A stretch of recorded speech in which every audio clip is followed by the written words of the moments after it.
السلام عليكم ورحمة الله وبركاته، وحياكم الله في مقطعنا لهذا اليوم. مقطعنا لهذا اليوم قدمه لنا أخونا علي خالد اليافعي، اللي حطينا مقطع الجمس ماله المرة اللي طافت، وطلبته إنه يتكلم عن الجمس. فهو في هذا المقطع اتكلم عن الجمس والأشياء اللي مركبينها على الجمس. لا تنسون اللايك والسبسكرايب عشان تتابعون ويانا المقاطع الجديدة. نتمنى لكم مشاهدة ممتعة.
السلام عليكم ورحمة الله وبركاته.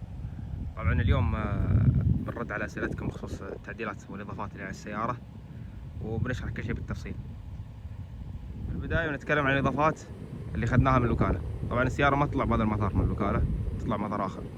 طبعا الإضافات اللي أخذناها من الوكالة اللي هي القليت اللي في الصدام هذه، والجميحيات، والقليت اللي على المنظرة، والرنج، والدواسة، والطربان. هذه الاضافات كامله اللي اخذناها من الوكاله. طبعا هذه الاضافات كلها اللي ذكرتها الحين من صنع جنرال موتورز، ما عدا الرنجات من شركه مثل، ويعتمد على الوكيل والموزع. طبعا الاضافات الاخرى الفلتر، وهذا فلتر بعد من صنع جنرال موتورز وبعد اضافه من الوكاله. والاكزوز جبسون، ويعتمد بعد على الوكيل والموزع، اوقات ما يكون في خيار الاكزوز. ثانيا السسبنشن اللي على السيارة. السسبنشن اللي على السيارة هو نفس اللي ينزل على جمس باجة شاهين في الإمارات، اللي هو جبين كينج، حجم 3.0 ومقصات علوية سفلية من شركة باجة كيدز. هو نفس اللي ينزل على الباجة شاهين. وحجم الإطار نفس الحكاية، الرنج 17 والتاير حجمه 315. وبخصوص من الخلف السيارة عليها ريش ديفر، ريش إضافية، مش ريش كاملة، مجرد ريش إضافية من شركة ديفر، تستبدل بريش الحمولة. والريش أساسا حق جمس من موديل 2014 إلى 2018، والحمد لله ركبت فت وبدون أي مشاكل. من ضمن الإضافات اللي تركب على جميع السيارات مش فقط الجمس، على هذه السيارة اللي هي كشافات من شركة ليزر، جدا قوية الكشافات، وكشافات من شركة باها ديزاين. طبعا طريقة التحكم في الكشافات عن طريق شاشة ARB مثل ما انتم شايفين. طبعا هذه شاشة جدا عملية، وهذه بعد من ضمن الإضافات اللي على السيارة. مثل ما انتم شايفين بشغل كشافات الليزر والباها ديزاين، هذه هي الكشافات. طبعا هذا كور أصفر تقدر تزيله وتصير الكشافات باللون الأبيض. والغرض من تركيب كشافين، كشاف ينور من الأمام من غير ما اسوي قواعد داخل الشبكة وقص الشبكة وتعبث بدي السيارة. وهذا الكشاف عشان انور الدرب من هنا. طبعا شاشة ARB تركب على جميع السيارات، وهي تغنيك عن امور التخبق. كان واحد يقطع الديكور عشان يركب ازرار، فهي تغنيك عن جميع الازرار، تقدر تشبك كل شيء على هذه الشاشة من جميع اضافات في السيارة، من ناحية ماكينة، من ناحية ماكينة هواء، من ناحية كشافات، اي شيء في زر، اي شيء في زر تقدر تشبكه على هذه الشاشة. طبعا الاشياء اللي موجوده في هذه الشاشه اللي هو التراكشن، تقدر تتحكم في التراكشن اذا كان التراكشن اضافه مش من الوكاله. وتقدر تتحكم في ماكينة الهواء من شركة ARB. إذا كانت الماكينة مش من شركة ARB ما تقدر تتحكم فيها. وتقدر تضيف الاكسسوارات، جميع الاكسسوارات اللي فيها أزرار، عشان ما تعبي سيارتك أزرار أو تخبق الديكور مثل ما قلنا. وتقرأ 3 بطاريات إضافية، إذا كانت سيارتك عليها بطاريات إضافية تقرأ لك 3 بطاريات. وهنا البوصلة والسبيد سبيد ميتر.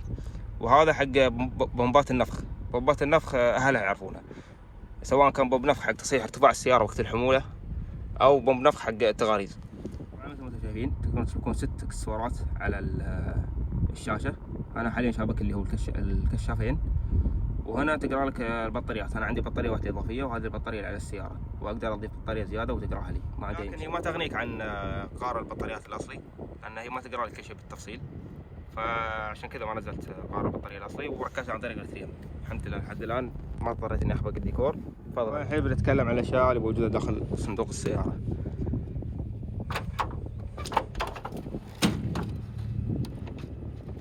طبعا من ضمن هذه الأشياء اللي هي السماعات. وهذه السماعات من الوكالة طبعا، ومن الإضافات اللي أنا ضفتها على السيارة في الوكالة. يعني لو أخذت الجنس من الوكالة ما يجيك فيه سماعات، أنت تقدر تضيف سماعات هنا أو تضيف كشافات. أنا أول شيء راح نتكلم عنه ثلاجة سويدية والقواعد استرالية. طبعا طريقة القواعد أنها تسحب لك الثلاجة لين برا، بحيث أنك تقدر تتحكم في الثلاجة بسهولة، سواء كان الطربال مسكر ولا مفتوح. واهم شيء يميز هذه الثلاجه انها تجمد، يعني تقدر تخلي درجه حراره الثلاجه سالب 22 فتجمد. ومساحه التخزين. ميزات هذه الثلاجه انك تقدر تحمل تطبيق عن طريق التليفون وتتحكم فيها من التليفون. يعني مثلا انت ماسك الخط وتبي تجمد الاشياء اللي داخل، تقدر تتحكم في الثلاجه من داخل السياره وانت ماشي، ما له داعي توقف على جنب تتحكم فيها. والعكس كذلك. طبعا طريقه تمديد الكهرباء حق الثلاجه مثل ما انتم شايفين مركب على السيستم. هنا تقدر تركب فتحتين USB، وهنا فتحة بلاعة، وانا شابك الثلاجة عن طريق فتحة البلاعة. وهنا يقرأ لك الفولت حق البطارية الإضافية. طبعا هذا الاير كومبريسر من شركة ARB استرالي سلندرين مثل ما انتم شايفين، غني عن التعريف. ومع هذا السلندر بعد يجي معاه من ARB، وهذا كله يجيك داخل شنطة. بس في حال انت بغيت تركبه وتخليه ثابت مهيئ حق هذا الشيء، تفصل له قواعد وتركبه على السيارة وخلاص. طبعا اللي يميز هذا الكمبريسر عن باقي الكمبريسرات اللي في السوق انه ينفخ هواك بسرعة، وفي حال كان هواك صفر تفضل هذا السلندر، في حال كان هواك صفر راح ينفخ هواك على طول بدون اي مشاكل. وطبعا الهوزات ضد الحرارة، والكمبريسر كامل ضد الحرارة وفي تبريد وامورك طيبة، تقدر تنفخ هواك لين 60 من دون اي مشاكل. اصور لكم فيديو بعد شوي بخصوص هذا الكمبريسر. انتم شفتوا حجم التاير اللي عندي، بخليه هواء صفر وبشوفون كيف هذا الكمبريسر. الحين بنفضي هذا التاير لين الزيرو ورايكم كيف الكمبريسر. حاليا شغلنا الكمبريسر وننتظر الكمبريسر يعدي السلندر الكبير. الحين خلاص عبى. بسم الله. تابعوا.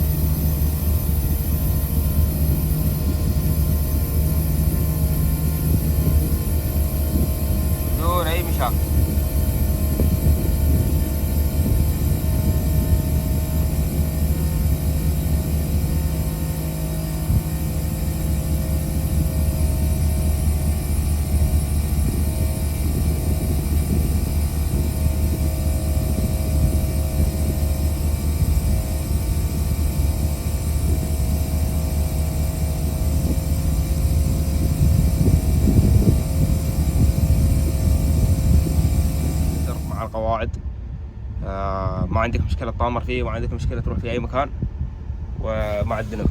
وأحب أريكم كيفية البيب من طرف الحوض إلين هذه النقطة اللي أنتم شايفينها. وتقدر تمد البيب مثلا من تحت الرفرف أو من أي مكان تبيه، بس أنا أشوف إن هذا أكثر مكان يناسبني. طبعا أحب نشغل الدنبة. هذا السويتش. بسم الله. ما عندك أي مشكلة. تقدر تغسل موتورك لو تبي. 70 لتر عندك. هذه بطارية إضافية منفصل لها قواعد انتم شايفين من شركة نورث ستار. تعتبر أقوى بطارية في السوق، بطارية أمريكية من شركة نورث ستار بسعة 103 أمبير وضمان 4 سنوات. وطبعا في حجم أكبر، في حجم تقريبا 4 أضعاف هذه البطارية، لكن هذاك الحجم مجرد بطارية إضافية. هذه تقدر تستخدمها كبطارية أساسية في السيارة، وتشغل لك جميع الأشياء اللي شايفينها هنا في السيارة وزيادة عنها كثير، لأن هي عبارة عن 3 قلوص من شركة تي جي ام مختلفين الأحجام، وهوكات من شركة تي جي ام الحريقة. والحين بتكلم عن شنطة اي ار بي اللي هي شنطة الماكينة. الأصل هي شنطة الماكينة، بس أنا حطيت فيها أغراضي الشخصية، ألا وهي قلف مطاط أمريكي مع الحلقة هذه بعد مطاط أمريكية، وعدة التنسيم. طبعا هذا جيج التنسيم من شركة اي ار بي، وإبرة التنسيم، وهذه بعد قطع تخص الماكينة. طبعا اللمسات اللي أنا سويتها في هذه السيارة لأني شبكت الليتات اللي على المناظر. طبعا هذه الليتات تشتغل من الوكالة، لكن في وضع الباركنج فقط. أول ما تحط السيارة على دي أو ان أو ار تطفي اوتوماتيك. والليت اللي ورا شبكته مع الجميحيات، هذا الليت وليت المناظر كلهم شبكته مع الجميحيات. طبعا أحب أجرب السيارة في البر. أنا نزلت مقطع من قبل يبين أداء السيارة، لكن مقطع يعني مع تصميم مع حركات، فما يبين الأداء الفعلي. يعني سيارة عليها سسبنشن. طبعا في الأول والأخير السيارة بيك اب، السيارة بدي من ورا، بدي من ورا وريش. توزيع الوزن مش نفس باقي السيارات، فلا أحد يقارنها بريافة كروزر أو بريافة نيسان، قارنها لي بريافة بيك اب. فالحين بريكم ريافة السيارة وانتوا احكموا بنفسكم على انها بيك اب مش ستيشن. يلا بسم الله. ما عليها مبرد جير، ودرجة حرارة عندي 87. ولا حد يقول لكم لازم مبرد جير ومن هذا الكلام، ترى ولا شيء يضيع جيرك الا مبرد جير. ومشغل الدبل، وحاليا انا امشي 60 وبديت سرعتي. شوف اداء السيارة.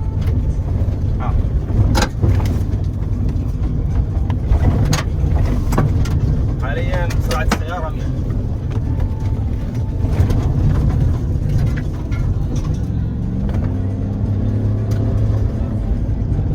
حاليا سرعة السيارة 100.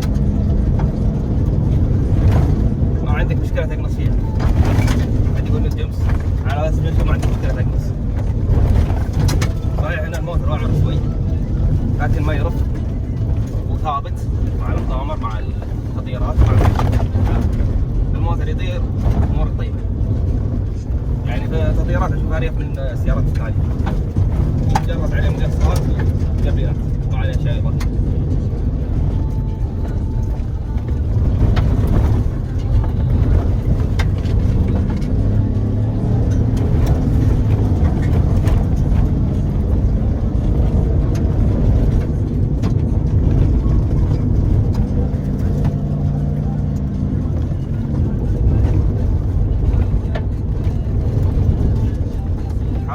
حاليا 91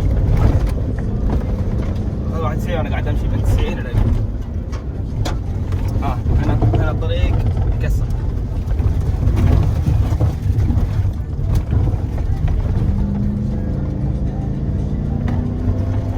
يعني اقسم بالله هذه طلع لي قبل شوي، لو انا على سياره ثانيه كان حصل كلام ثاني.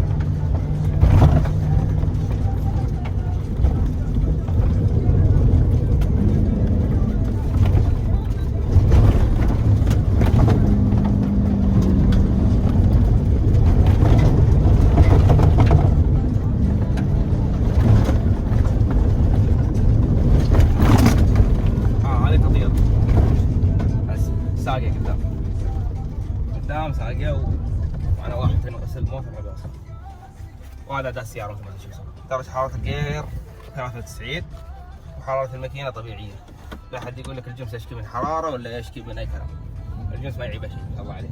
موتور اللهم تطلع تركب له جنبيرات. لا تبي تقنص يقنص ما عليك.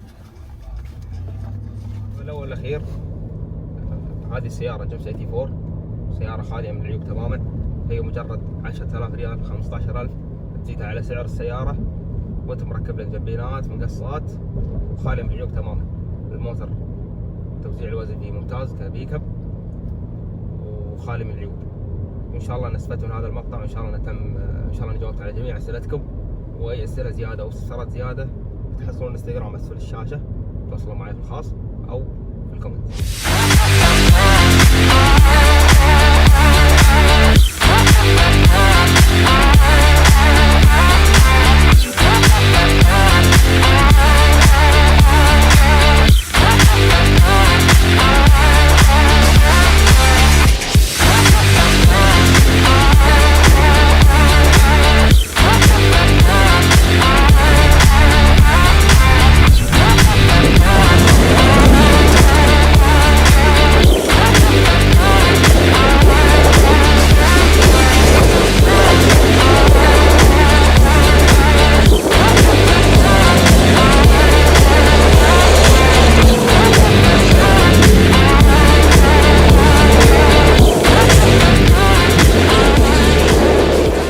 بهذا نكون ختمنا وياكم مقطعنا لهذا اليوم.